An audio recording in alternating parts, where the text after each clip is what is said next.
வணக்கம் மக்களே, இன்றைக்கி நான் என்ன பார்க்க போகிறோம்னா சிக்கன் குழம்பு, நாட்டுக்கோழி குழம்பு தாங்க. வாங்க எப்படி செய்யணும்னு பார்க்கலாம். அடுப்பை ஆன் பண்ணிக்கலாம்.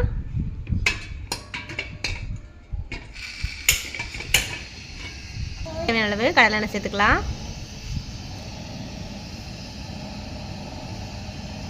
போட்டுக்கலாம். சின்ன வெங்காயம் 1 கப்பு.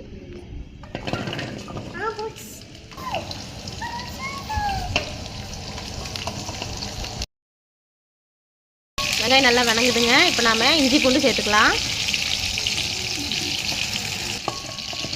நாம் இப்போ வரமிளகா சேர்த்துக்கலாங்க. ஒரு 8 நம்பர் சேர்த்துக்கிறேன்.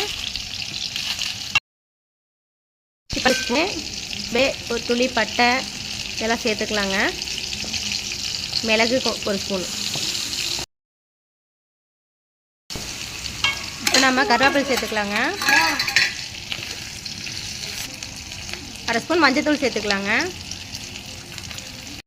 நிறைய சேர்க்க வேண்டாம்.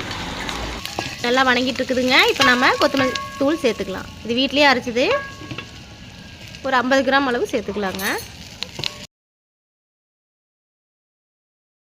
ஆஃப் பண்ணிடலாங்க. அவ்வளோ. அதுக்கப்புறம் அறந்துடலாம். பண்ணி குக்கரை வச்சு குழம்பு தாளிச்சு விட்டுடலாம். நாம் கொஞ்சமாக எண்ணெய் ஊற்றிக்கலாங்க.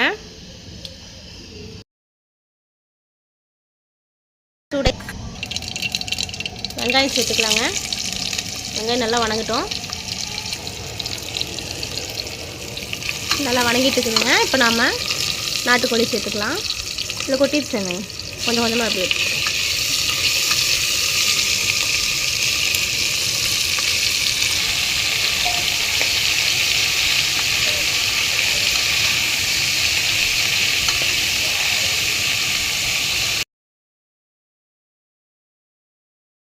அடுத்த மசாலாவை கரைச்சி வச்சுருக்கேன், ஊற்றிடலாம்.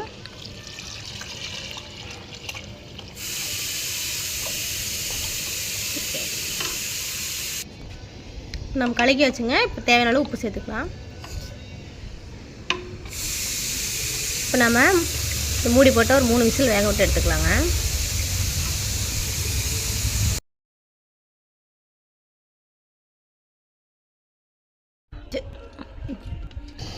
நான் மறுபடியும் அடுப்பு ஆன் பண்ணி கொஞ்சம் கொதிக்க விட்ருக்கேங்க. இப்போ எதுக்காகனா நம்ம கடைசியாக தேங்காய் சேர்த்துக்கலாம். தேங்காய் ஒரு மூடி பொடி பொடியாக கட் பண்ணி வச்சுருக்கேன், சேர்த்துக்கலாம்.